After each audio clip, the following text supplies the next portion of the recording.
Eu começo com a pergunta seguinte: o senhor acha que a conscientização nacional acerca da importância da sustentabilidade fiscal tem diminuído? Boa tarde a todos, Cândido, Mário. Eu acho que já existe uma consciência quanto à importância da sustentabilidade fiscal para a retomada de um crescimento sustentável. Nós tínhamos um programa e o primeiro ano de governo foi exatamente focado nessa direção, em derrubar as três principais torres desse desequilíbrio fiscal, né? Eu uso essa imagem sempre de derrubar as principais torres do grande inimigo. O grande inimigo era o crescimento descontrolado das despesas públicas. Nós passamos aí 30, 40 anos com a relação dívida-PIB subindo, com a relação gastos públicos sobre PIB subindo, e isso é que levou, primeiro, à corrupção da democracia brasileira, e depois à estagnação da economia brasileira. Então é um modelo falido. Esse excesso de intervencionismo nos levou a juros muito altos, impostos muito elevados, baixo crescimento, desemprego aberto, 30, 40 milhões de brasileiros sem carteira de trabalho, por sua vez não contribuem para a Previdência quebrando, e o primeiro e maior desses gastos, que nós chamávamos de incontroláveis, era justamente a Previdência. Eram 750 bilhões e subindo 60, 70 bilhões todo ano, exponencialmente. Então, quando fizemos esse primeiro ataque, fizemos a reforma da Previdência, na mesma hora os juros longos começaram a descer e começou o ataque ao segundo grande item de despesas públicas, que eram os juros da dívida. E eu sempre chamei a atenção disso, eram 100 bilhões de dólares de juros todo ano. O Brasil gastava na rolagem de sua dívida, despesas financeiras, praticamente a reconstrução de uma Europa todo ano, sem conseguir escapar da miséria. Isso era inaceitável. E isso se devia exatamente ao descontrole fiscal. Nós sempre usamos o freio monetário e a expansão descontrolada de gastos. Então, os juros lá em cima, endividamento em bola de neve. Nós quebramos essa mecânica de endividamento em bola de neve. As previsões iniciais é que nós levaríamos 4 anos para estabilizar, só estabilizaríamos a dívida pública, a relação dívida-PIB, no 4º ano, em 2022, e no primeiro ano nós derrubamos de 76,5% para 75,8%. Exatamente porque começamos a desalavancagem dos bancos públicos, né? Vendemos um pouco de reservas, fizemos algumas desestatizações, vendemos carteiras de ativos que tínhamos, e quebramos essa mecânica de endividamento. Os juros desceram fortemente. Esse ano esperamos gastar 130, 140 bilhões a menos do que no ano passado, com despesas de juros, e mudamos o regime fiscal, mudamos o policy mix. Em vez de o monetário apertado, freio monetário, e o fiscal frouxo, nós passamos agora por uma estabilidade no fiscal, uma mudança de regime fiscal, e, naturalmente, o juro de equilíbrio da economia desceu, o juro neutro, como nós chamamos, e mudamos para uma combinação de juros mais baixos e câmbio mais alto. Então, o nosso câmbio flutua num patamar mais elevado e os nossos juros flutuam num patamar bem mais baixo do que antes. Essa mudança de policy mix derrubou a segunda grande despesa. E a terceira grande despesa, nós estamos assistindo à luta no momento em que conversamos. O terceiro grande item de despesa exatamente é o funcionalismo público. Chegou a crescer 50% acima da inflação nos últimos 16, 17 anos. Os salários saíram completamente de linha com as contrapartidas no setor privado. Então, além de terem estabilidade no emprego, ficaram com salários bem mais altos, os integrantes do funcionalismo público. E o que nós pedimos exatamente agora é que façam uma contribuição ao país, que possamos justamente deixar muito claro que o regime fiscal continua forte, que o Brasil não vai voltar para o tempo de inflação alta, de juros altos, de endividamento em bola de neve e de baixíssimo crescimento. Nós não podemos voltar para esse período de uma armadilha de baixo crescimento e endividamento em bola de neve. Como é que nós vamos garantir isso? Se as despesas públicas desse ano forem percebidas pelo mercado como excepcionais, como extraordinárias, como temporárias, e não como despesas permanentes. Então, nós temos que garantir que o ano que vem Essas 3 grandes itens de despesas continuam sob controle. A Previdência está lá sob controle, nós tiramos 100 bilhões de aumento por ano que esses itens teriam. De juros, nós tiramos também 120 bilhões, de 120 a 130 bilhões por ano de despesas. E, finalmente, esse terceiro item, se nós conseguirmos que o presidente vete, como ele anunciou que faria, esse aumento de funcionalismo público, por esse ano e o ano que vem, são 18 meses, não é, à frente, 18, 20 meses à frente, se nós conseguirmos isso, está garantido que o ano que vem, despesas de previdências mais baixas, despesas de previdências crescendo menos, despesas de juros mais baixas e despesa de funcionalismo mantida como é desse ano, esse déficit extraordinário desse ano recua o ano que vem e nós continuamos, então, nessa trilha de equilíbrio fiscal. É evidente que há uma preocupação, é claro que se a economia entrasse em profunda depressão, tudo isso é reconfigurado. É evidente que nós estamos usando como cenário principal que o Brasil sofre esse golpe, desse meteoro que veio de fora, reage fulminantemente como reagimos, a grande verdade, há muitas críticas no Brasil, mas lá fora nós estamos sendo muito elogiados pela velocidade e intensidade de resposta. O Brasil está com 2 vezes mais flexibilidade fiscal e monetária do que a média dos países em desenvolvimento. Eles mobilizaram aí 2,2%, 2,3% do PIB, nós mobilizamos aí de déficit primário 4,6% do PIB. Então, nós já demos um salto que é o dobro do que foi o esforço dos países emergentes. E nós estamos 10% a 15% acima da média dos países avançados também. Há países como os Estados Unidos, por exemplo, estão na nossa frente, porque já estão... O pesadelo da Grande Depressão está sempre sobre eles, então eles estão sempre com essa reação muito mais acelerada que o resto do mundo, mas nós estamos 10% a 15% acima da média também dos países avançados. Então, ao contrário do que se diz no Brasil, que nós demoramos a reagir, que a reação foi lenta, que não foi intensa o suficiente, por parâmetros internacionais, nós estamos com o dobro da média dos emergentes e acima da média dos avançados. Como você chamou a atenção também, Cândido, e é muito importante enfatizar isso, as medidas que nós tomamos, elas têm um grau de eficácia relativamente alto. Se você observar, os americanos desempregaram 26 milhões de trabalhadores em 5 semanas. Nas últimas 5 semanas, eles desempregaram 26 milhões de trabalhadores. Ou seja, o mercado formal, porque o mercado deles é todo formal, não existe essa informalidade que nós temos aqui, destruiu 26 milhões de empregos. Enquanto nós perdemos só 1 milhão de empregos no mercado formal. Um programa que particularmente teve muito sucesso foi exatamente o da suplementação salarial, que foi uma articulação nossa, uma criação nossa. Países lá fora estão chegando depois do nosso programa. Nós instituímos rapidamente uma livre negociação com uma suplementação salarial por parte do governo. Então, as empresas que mantêm o emprego, nós auxiliamos uma recomposição salarial e, inclusive, disponibilizamos capital de giro também para pagamento da parte que ficar sob responsabilidade das empresas. Esse programa está tendo um enorme sucesso, nós conseguimos medir a manutenção de empregos e sobe a cada dia o total. Conversávamos há 2, 3, 4 dias atrás, o total era de 5 milhões, hoje já estamos em 6 milhões e pouco, são 6 milhões e 700 mil empregos preservados, são postos de trabalho, como disse o presidente Bolsonaro, vamos salvar vidas e preservar empregos.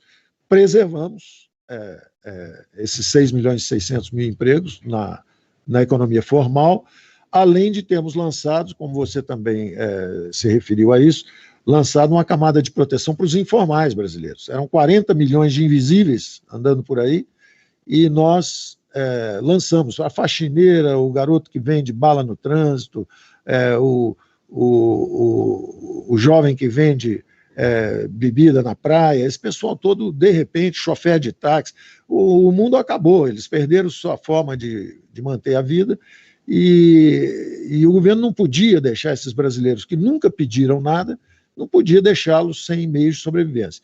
Então, criamos essa camada de proteção, digitalizamos 40 milhões de brasileiros em pouco mais de 30 dias. Quer dizer, isso, o Brasil é o terceiro ou quarto maior mercado digital do mundo. Então, nós utilizamos isso para mostrar justamente que nós temos capacidade de reação, de velocidade. Há, evidentemente, problemas na implementação disso, mas só a Índia digitalizou mais gente do que o Brasil, e mesmo assim, como proporção da população, o Brasil também está na frente de novo. Os americanos estão tendo que mandar por cheque, por correios, esse auxílio, e nós estamos chegando mais rápido e estamos entregando digitalmente nos bancos, e as pessoas estão conseguindo usar os recursos nos ATMs, nos postos de saque. E então, o Brasil reagiu relativamente bem. Os sinais são interessantes. Eu não vou minimizar o impacto desse choque, não. O PIB está em queda e está em queda forte. Está em queda e está em queda forte. Eu estou só chamando a atenção de que nós estamos conseguindo manter os sinais vitais, a preservação dos sinais vitais de funcionamento da economia brasileira. A comida está fluindo, a super safra está encontrando os caminhos para chegar à cidade, aos lares dos brasileiros. Nós estamos com essa camada de proteção aos desfavorecidos, nós conseguimos que eles se mantenham, eles têm aí 3, 4 meses de poder de compra de manutenção.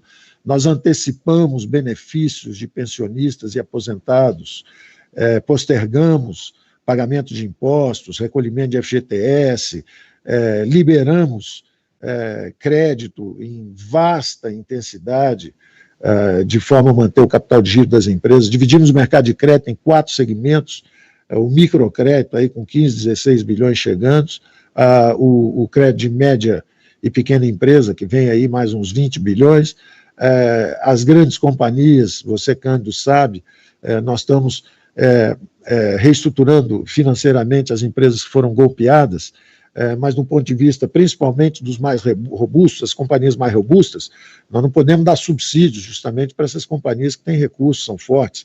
Então, nós estamos dando soluções de mercado para que eles possam se reequilibrar financeiramente, e temos também o que ficou configurado como o crédito para folha de pagamentos, que é uma medida complementar a esse da suplementação de salários. São 40 bilhões de um lado e 52 bilhões de outro, quer dizer, são quase 100 bilhões de apoio para a manutenção dos empregos. As empresas que mantiverem os empregos recebem esse crédito de capital de giro de um lado, são 40 bilhões, e recebe de outro lado, o trabalhador recebe essa suplementação de salário também. Então, eu diria, os sinais são interessantes de preservação da saúde, e até agora a nossa hipótese de trabalho ainda é de uma saída em V. Ainda é de uma saída em V, a maior probabilidade. O Brasil está surpreendendo quando você vê uma economia flexível como a americana, despejar 26 milhões de trabalhadores nas ruas em 4, 5 semanas, e o Brasil preservar 6,5 milhões de empregos e amparar os 40, 50 milhões de informais que estavam por aí, e mais 30, 40 milhões de pobres, desfavorecidos também, como os do Bolsa Família, que também foram ajudados. Quando você percebe isso, você vê que a economia brasileira demonstrou uma enorme flexibilidade, preservou os sinais de vida, e nós ainda podemos sair em V. Ainda podemos. É ainda a hipótese mais provável. A menos provável é a da prolongada depressão.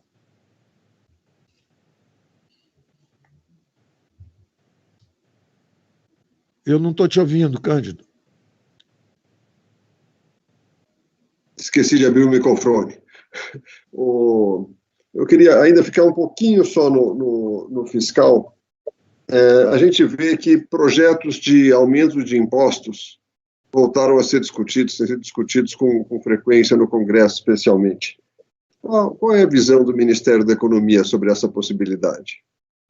Bom, o presidente Bolsonaro, quando fez sua campanha, deixou muito claro que ele estava perfeitamente alinhado com o nosso diagnóstico de que os gastos do governo eram excessivos, e isso é que trouxeram os impostos excessivos, esses gastos excessivos é que trouxeram os impostos excessivos, os juros muito elevados, esse endividamento em bola de neve, que acabou derrubando o crescimento da economia brasileira. e mantendo a economia com juros muito altos, com o câmbio sobrevalorizado, e uma economia basicamente desindustrializada aceleradamente, quer dizer, o Brasil acelerou o processo de desindustrialização, que já estava em curso.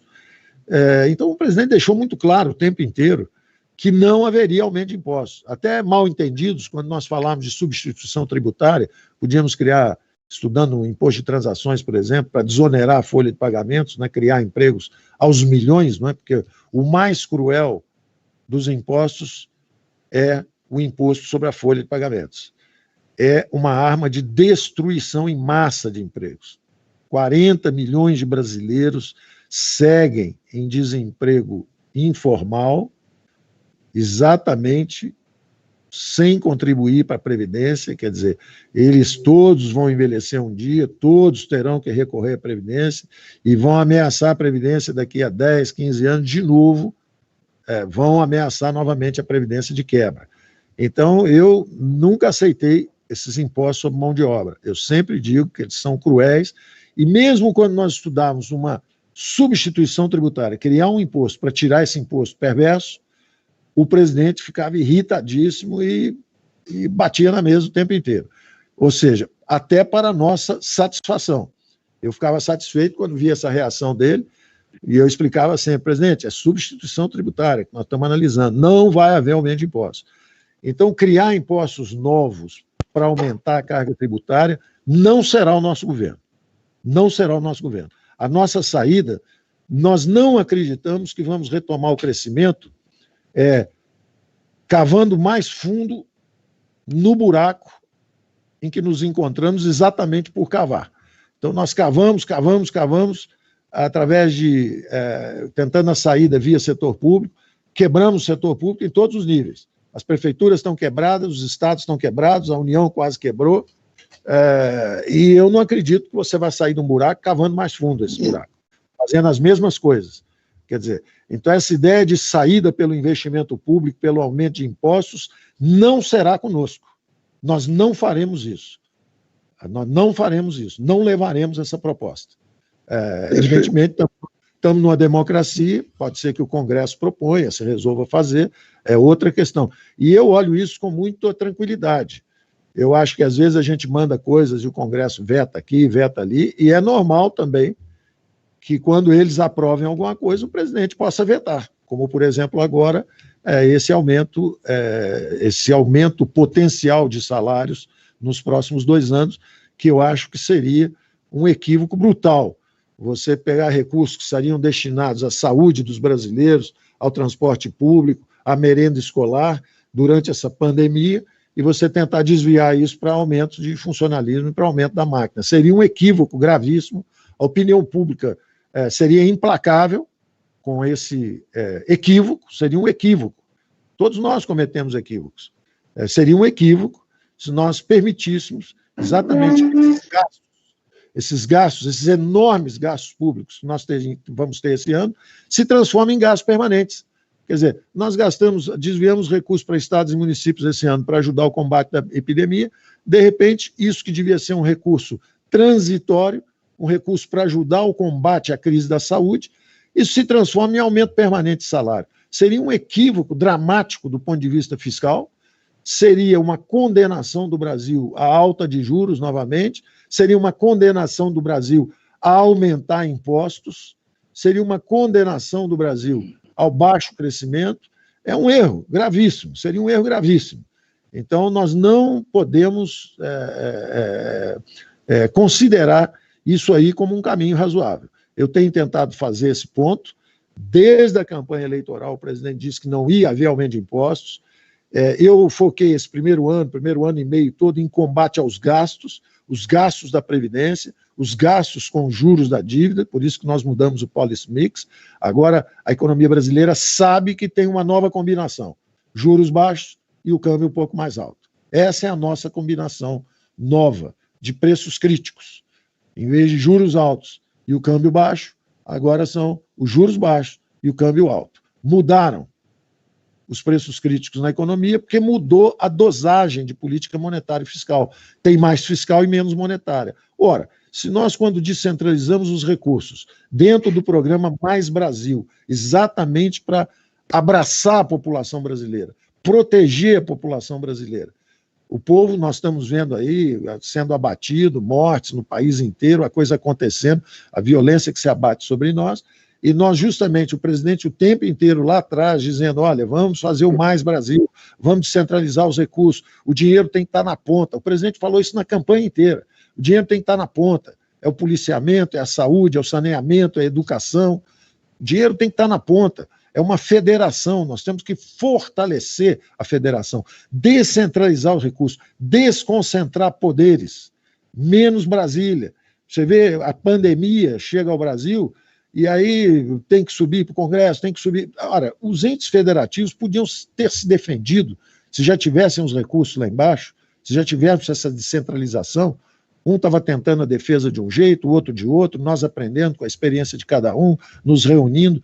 Tudo isso que está no Pacto Federativo, que nós queríamos que acontecesse, a primeira cláusula era justamente uma coordenação. Presidente da República, presidente da Câmara de Deputados, presidente do Senado, presidente do TCU, presidente do Supremo, tem que se reunir a cada 3 meses. Isso era o Pacto Federativo. Se houver uma calamidade pública, se reúnam uma vez por semana, em vez de a cada 3 meses. Da mesma forma, vamos segurar os salários por 2 anos, se houver uma crise de emergência fiscal. Ora, no caso de uma pandemia, que é uma emergência fiscal aguda, isso já seria também automático. A terceira cláusula, vamos descentralizar recursos para fortalecer a federação. Ora, exatamente o que estamos fazendo hoje. Então, o protocolo da crise, nós já tínhamos. Nós já tínhamos um protocolo de crise de emergência fiscal. Esse é um caso agudo. É uma cláusula de calamidade pública dentro do nosso Pacto Federativo. Então, nós temos que ter esse entendimento da crise. Isso não pode virar aumento de salário. Se isso virar aumento de salário, sob o pretexto de proteger a saúde dos brasileiros, nós vamos continuar aumentando despesas permanentes e desequilibrando todo o processo que nós estamos tentando para recuperar o crescimento econômico brasileiro. Perfeito. Mário. Ministro, muito boa tarde. Eu gostaria de voltar um pouquinho na sua previsão de crescimento da economia de uma forma mais acentuada, talvez até em formato de V já no próximo ano, né? E eu entendo que parte disso poderia vir através da maior flexibilização monetária que nós temos hoje, como o senhor citou há pouco. Que outros fatores seriam impulsionadores dessa agenda tão importante, né, para todo o Brasil, para todo o empresariado brasileiro? Excelente pergunta. Como é que viria essa retomada? Nós agora, houve uma catástrofe aqui, tentando melhorar a minha imagem aqui, eu não sei o que está vendo, derrubaram aqui a câmera, está oferecendo... O coronavírus entrou no estúdio aqui e está atacando no momento todo mundo. Tá boa a imagem, ministro. Tá bom de novo? Tá boa, tá boa. Então, estamos falando da retomada do crescimento, né? Como é que seria? Ora, nós estamos começando a decolagem quando fomos atingidos. O problema agora se multiplicou, ficou bem mais intenso, né? Primeiro, do ponto de vista de dívida, você tem aquela ameaça de um salto na dívida PIB forte, mas nós sabemos que o que interessa são trajetórias futuras. O mercado pode perfeitamente absorver um salto, um V0, de repente, na dívida PIB, se ele perceber que a trajetória futura é de decréscimo dessa relação dívida-PIB. Então, se no primeiro ano nós conseguimos botar essa relação para baixo, nós continuamos comprometidos em botar essa relação para baixo. Houve um gasto excepcional esse ano, o ano que vem nós estamos derrubando essa relação de novo, vamos continuar empurrando para baixo. Por isso é que é fundamental que o dinheiro da saúde não tenha sequer a possibilidade de virar aumento de salário para funcionalismo no ano que vem. Nós estamos pedindo essa contribuição ao funcionalismo público brasileiro. No momento em que milhões de brasileiros estão perdendo emprego, as empresas estão quebrando, estamos sendo atingidos por essa turbulência, nós estamos pedindo uma contribuição. Estamos pedindo que não peçam aumentos, que sejam suspensos apenas os aumentos. As promoções de carreira normais, seja nas carreiras civis, sejam na carreira militar, a promoção segue normal. Uma promoção não é um aumento generalizado de salários, é simplesmente uma promoção. O general se aposentou, o coronel virou general, o major virou coronel, sobe todo mundo, muda de cargo, mas não há um aumento geral de salários. E isso vale da mesma forma no setor civil. Alguém foi promovido dentro de uma empresa, ele tem um aumento de salário, mas não é um aumento para a empresa inteira. Foi um aumento por mérito para alguém que está fazendo a sua carreira. Então, esses aumentos funcionais, tudo bem. O que nós estamos pedindo é que não haja o aumento generalizado por 2 anos. Por esse ano, daqui até o fim do ano e o ano que vem. Então, se nós conseguirmos isso, como disse você muito bem, o primeiro elemento da retomada de crescimento são esses juros, que já desceram, e isso vai estimular simultaneamente o consumo e os investimentos. A demanda agregada começa a se expandir com força agora. Porque na hora que os juros caem, e os juros reais estão caindo também, os juros nominais e os juros reais estão descendo, na hora que isso acontece, você sabe que o consumo começa a subir e o investimento, o consumo das famílias e o investimento das empresas começa a subir. Então, é o caso clássico de uma recuperação cíclica induzida por essa mudança de política fiscal e monetária. Temos capacidade ociosa, ainda maior agora, com a pandemia. Essa capacidade ociosa está lá, esperando esse aquecimento de demanda. O aquecimento de demanda vem, a economia começa a arrancar.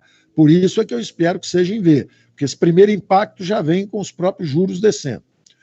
O segundo impacto vem exatamente do que nós chamamos de o crowding in, dos investimentos em infraestrutura, em petróleo e gás, em setor elétrico, em saneamento, e isso vai depender basicamente de um componente que nós internamente estamos chamando de Pró-Brasil.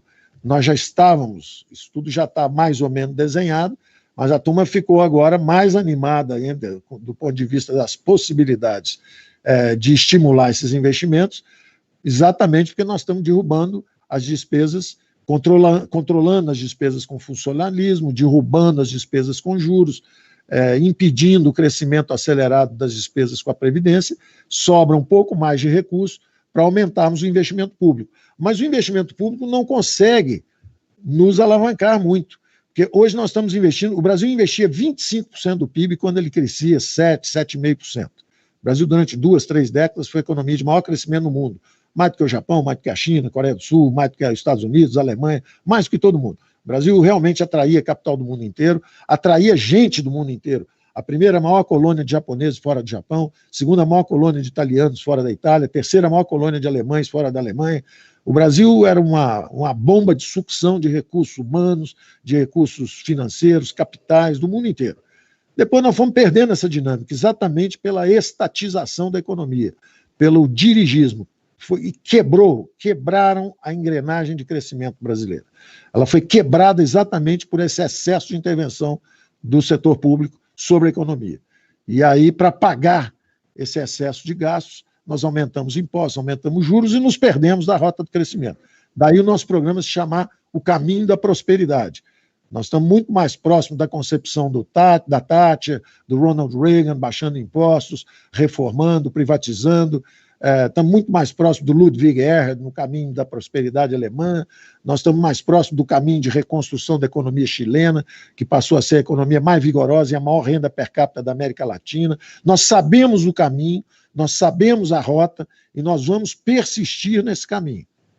Agora, os investimentos públicos nós vamos aumentar, só que os investimentos públicos federais, por exemplo, são 0,6% do PIB, 0,6%. Se nós triplicarmos, nós vamos para 1,8% do PIB. Ou seja, a taxa de investimento do Brasil hoje é 15%. 1,8% do PIB é nada. É nada. Então, por mais ambiciosos que sejam nossos planos de aumentar os investimentos públicos, isso aí é mais ou menos equivalente a você se levantar pelos suspensórios. Puxa os seus suspensórios para cima e vê se você vai conseguir subir. Ou segura o seu cinto e puxa para cima e vê se você vai sair do chão. Não dá, realmente não dá. O Brasil, é muito claro que as empresas públicas brasileiras perderam a capacidade de investimento, foram aparelhadas politicamente, se perderam. Se você pegar as empresas de saneamento, por exemplo, você vai ver que houve um enorme aumento das taxas de serviços, de água, de saneamento, de esgoto, aumentaram. Mas aí você vai ver que tudo isso virou aumento de salário, porque os investimentos de saneamento caíram. Ao longo dos últimos 10, 15 anos, os investimentos caem. Então, eles hoje aumentam as taxas de prestação de serviço, mas não conseguem entregar. Então, a primeira medida que tem que sair, o mais rápido possível, já está no Congresso há algum tempo, já está desde o ano passado, é a medida de saneamento, é a MP do saneamento. Nós temos aí 5 ou 6 grandes áreas de investimento, para finalizar a resposta a você, como é que nós vamos sair? Primeiro, com essa recuperação cíclica, com juros mais baixos, o crédito crescendo a 2 dígitos, vem crédito aí para, justamente já estava acontecendo isso, crédito imobiliário, crédito para consumo das famílias, crédito para investimento das empresas privadas brasileiras. Depois vem o que nós chamamos do crowding in, com esses juros mais baixos, os investimentos privados que foram expulsos do setor elétrico, do setor de petróleo, do setor de saneamento, do setor de gás, todas essas novas fronteiras de investimento, nós precisamos justamente de marcos regulatórios adequados. Então, por exemplo, o marco regulatório de saneamento está pronto lá no Congresso, está no Senado, é só aprovar, pode ser aprovado em 24 horas. Vai resolver esse mês? Não. Mas enquanto estamos em isolamento social, já vão sendo estudados os planos de investimento. Imaginem se isso já tivesse sido aprovado. Os brasileiros, 100 milhões de brasileiros sem água para lavar as mãos, fragilizados no meio dessa crise de saúde. Nós não podemos deixar 100 milhões de brasileiros sem capacidade de lavar as mãos. E isso é exatamente o que nós precisamos. Se o marco saneamento for aprovado, nós vamos disparar aí 100 bilhões de investimento ao longo dos próximos 1, 2, 3 anos na área de saneamento. A mesma coisa, por exemplo, na área de petróleo e gás. O marco regulatório do novo mercado de gás está pronto. Era o choque da energia barata, está pronto. Nós vamos reindustrializar o Brasil em cima de energia barata. Está pronto. Está pronto. Vamos aprovar esse marco regulatório.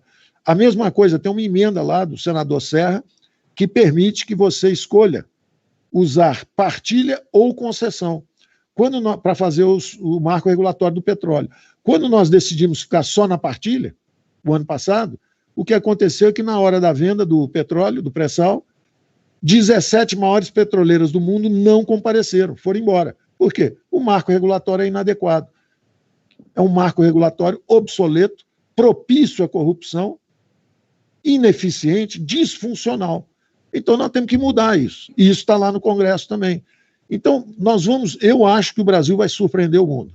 Eu acho que o Congresso é um Congresso que quer fazer reformas, nos deu apoio ano passado, fizemos reformas importantes, fizemos a sessão onerosa à época, que foi o início do programa do Pacto Federativo, esse início, essa onda inicial de centralização dos recursos. A PEC do Pacto já estava pronta no Congresso também, com muito apoio do Congresso, o presidente Davi Alcolumbre apoiando, o relator Márcio Bittar, da PEC, do Pacto Federativo, o senador e relator também, Otto Alencar, na PEC dos fundos, senador Uriel Visto, na versão emergencial da PEC, que já tinha esse gatilho de salários para o funcionalismo público. Quer dizer, estava tudo pronto. Nós íamos entrar com a reforma administrativa na Câmara e nós entraríamos com a tributária na comissão mista de Câmara e Senado. Então, quando chegou a crise, nós mudamos de um programa de reformas estruturais para medidas emergenciais. Continuamos disparando essas medidas emergenciais. Mas a retomada virá quando dispararmos uma nova onda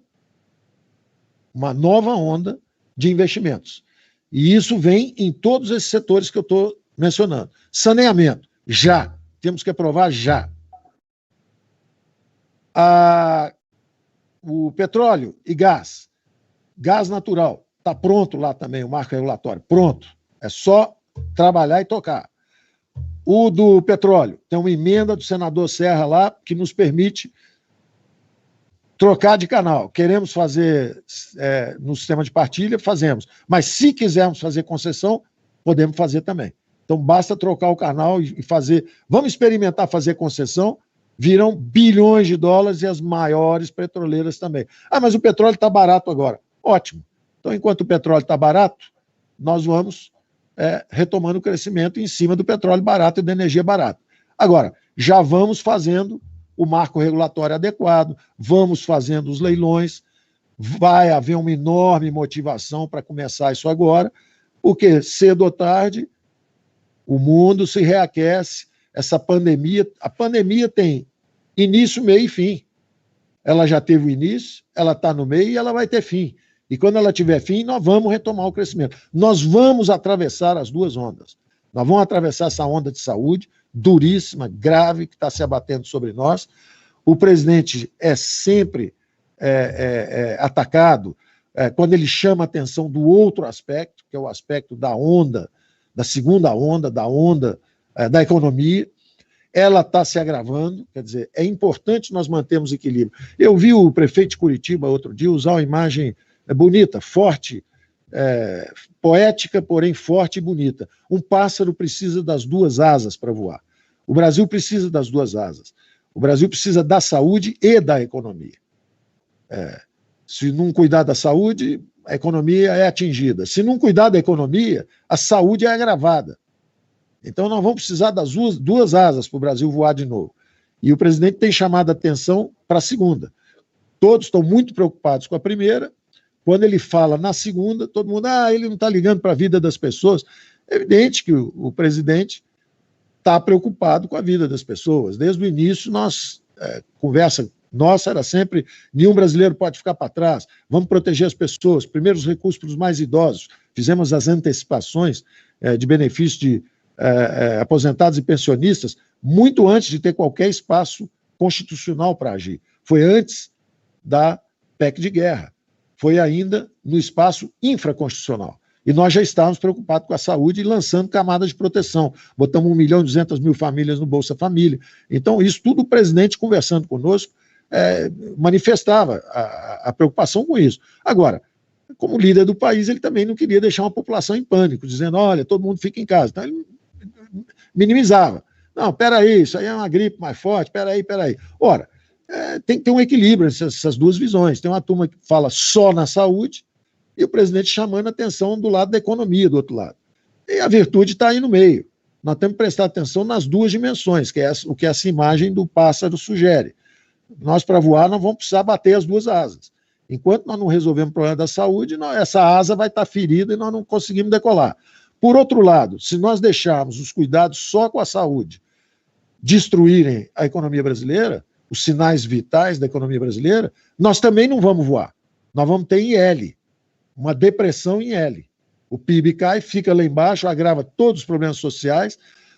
O fôlego fiscal não é tão profundo, os senhores sabem disso, quer dizer, se tiver que ficar tempo demais, e isso é um equilíbrio delicado, se você tem um auxílio emergencial de R$200, você aguenta um número de meses. Se esse auxílio emergencial sobe para 500 ou para 600, a sua capacidade também de auxílio fica um pouco mais curta, o horizonte temporal é menor.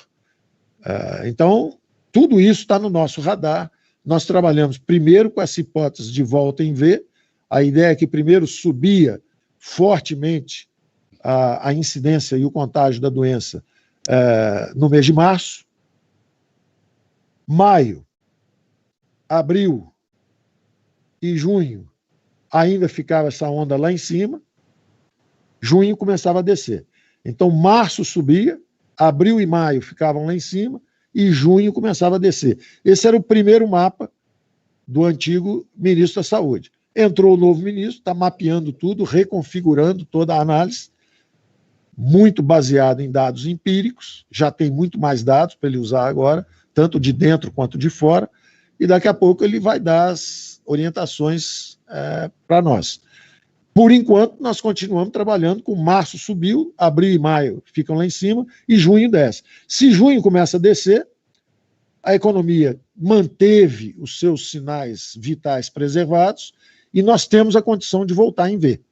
Nós, no final do ano, já estamos em direção à normalização. E, para não ficarmos parados durante esse período agora, vamos disparando as nossas reformas. O marco do saneamento, para disparar os investimentos. O marco do gás natural e do petróleo. A emenda do Serra, para abrir o horizonte das petroleiras, dos investimentos de petróleo, e o marco de gás natural, que também já está lá no Congresso. Vamos fazer infraestrutura. Vamos fazer infraestrutura. Então, todas as concessões, a PPI, privatizações, vamos trabalhar as privatizações. No primeiro ano, nós estávamos interessados e fizemos vendas de empresas que já haviam sido privatizadas, e nós tínhamos em vários órgãos estatais, na Caixa Econômica, no BNDES, no próprio Tesouro, participação em várias estatais. Petrobras, IRB, tinha uma série de participações estatais. Começamos a vender isso, enquanto mapeávamos o setor estatal para ver as privatizações. Agora vamos fazer 4, 5 grandes privatizações. Em vez de insistir com 50, são 170 empresas, 159 empresas, incluindo as subsidiárias, nós vamos a quase 800 empresas. Vamos pegar aí 3 ou 4 grandes, além das subsidiárias, e vamos, no segundo semestre, se a recuperação for em V, os mercados começam a voltar, e nós pegamos essa volta dos mercados e aceleramos as privatizações. Vamos empurrar também uma fronteira importante, a dos impostos.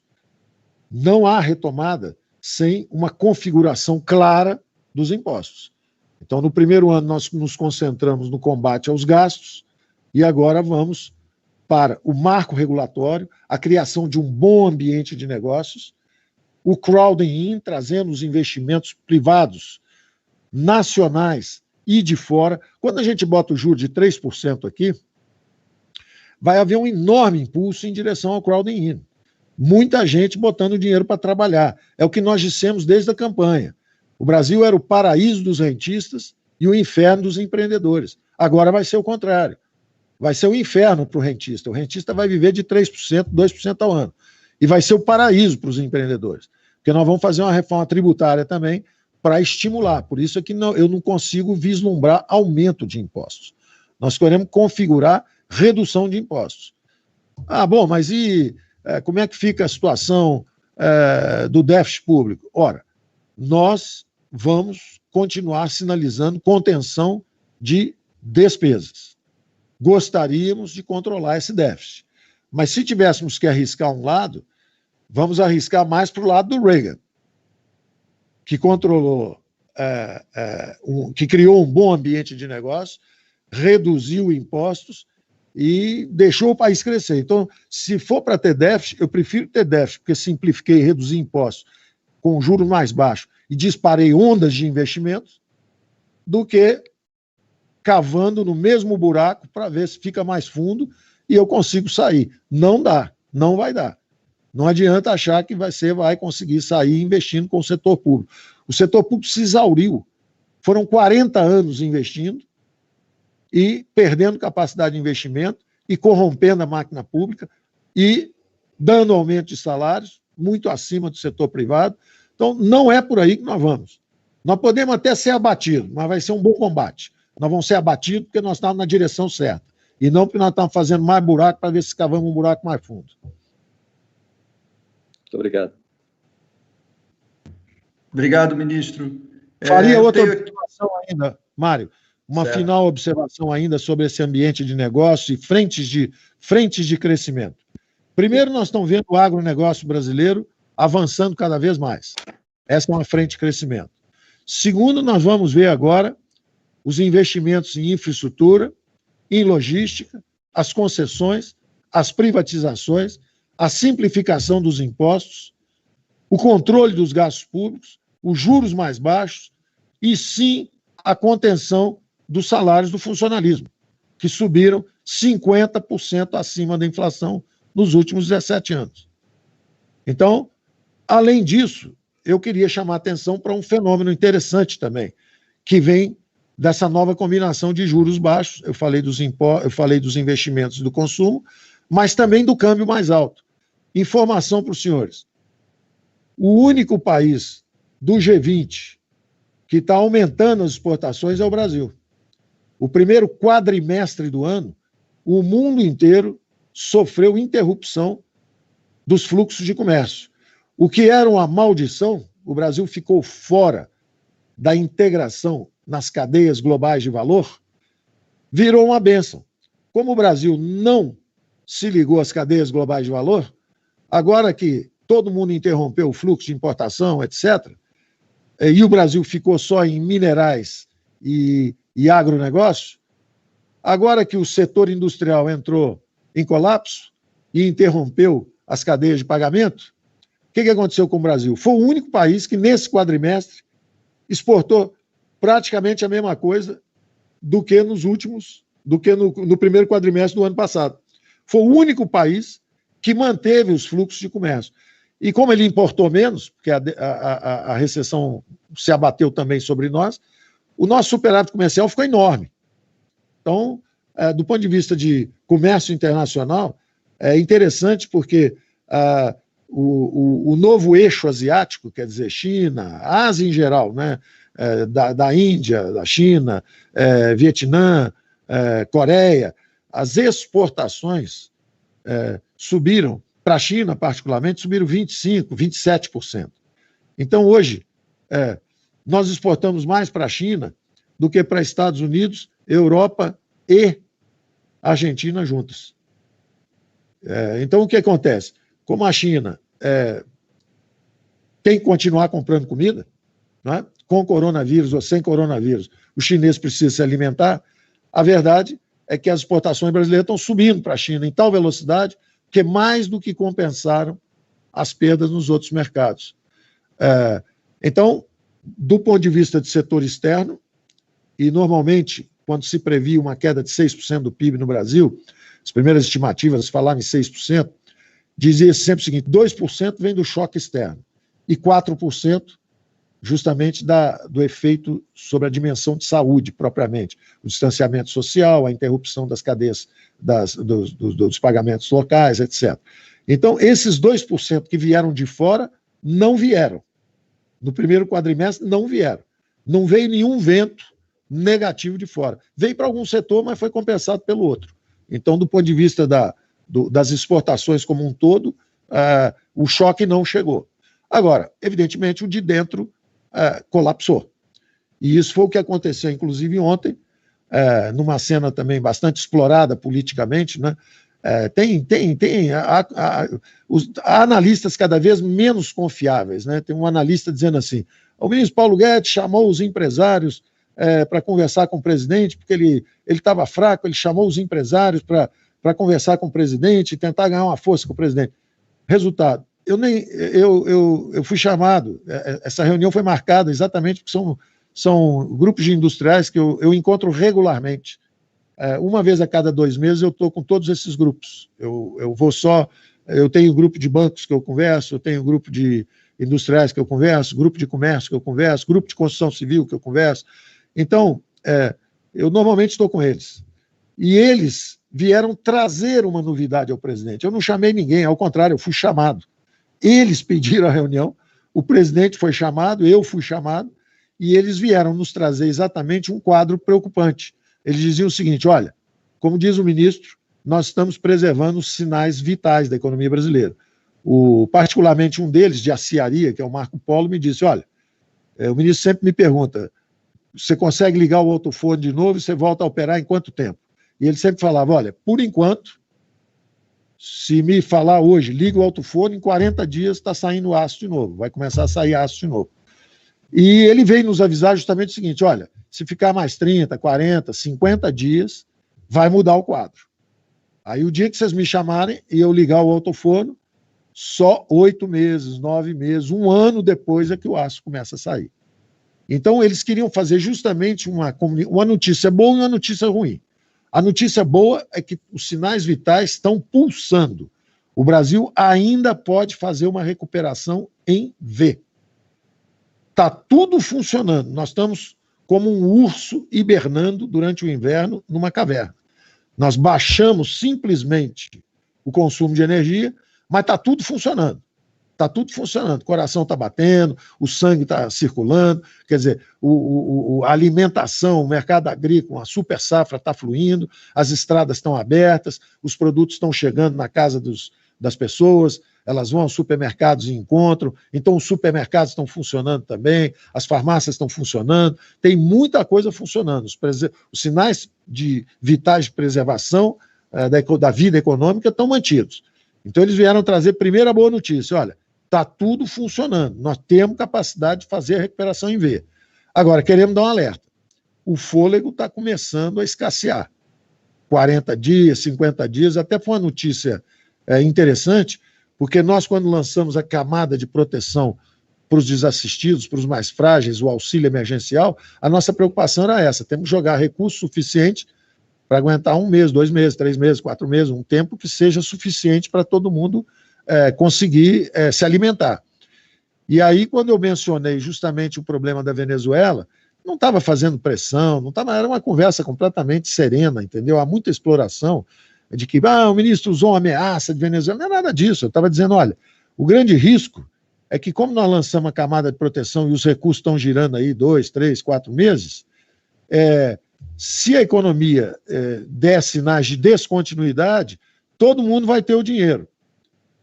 Mas as prateleiras podem ficar vazias. E essa aqui é uma situação, por exemplo, da Venezuela. Todo mundo tem dinheiro, tem uma hiperinflação, está todo mundo com dinheiro correndo de um lado para o outro, só que as prateleiras estão vazias. Então, foi nesse sentido técnico que eu me referi à Venezuela. Não tinha nada de político. É um sentido técnico, dizendo o seguinte, olha, não basta você dar dinheiro para as pessoas. O choque do coronavírus é muito diferente do que foi a Grande Depressão de 29, porque lá foi um colapso de demanda. E aí você gera capacidade ociosa, etc. Agora não, um colapso de demanda, mas pode a qualquer momento haver, já houve por enquanto, aumentou a capacidade ociosa, houve um recuo da produção, mas também um choque de oferta, porque de repente pode ter uma descontinuidade de oferta mesmo.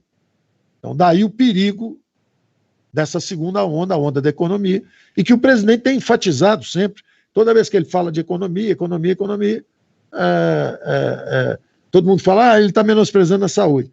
É claro que ele está dando uma ênfase agora muito maior para a economia, e a ênfase da saúde foi dada nos primeiros 2 meses, estamos indo para o 3º mês, pelo ministro da Saúde anterior, que falava sempre nisso, olha, saúde, saúde, saúde, todo mundo seguiu os protocolos dele no início, e agora tem uma onda grande também se aproximando, e pode realmente ser mais profunda ainda do que a primeira. A gente não sabe ainda nada disso, né? São organismos vivos, né?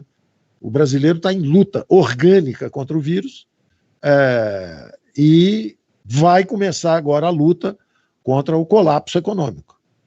E essa aqui é um equilíbrio difícil, e eu gosto muito da imagem do pássaro ferido que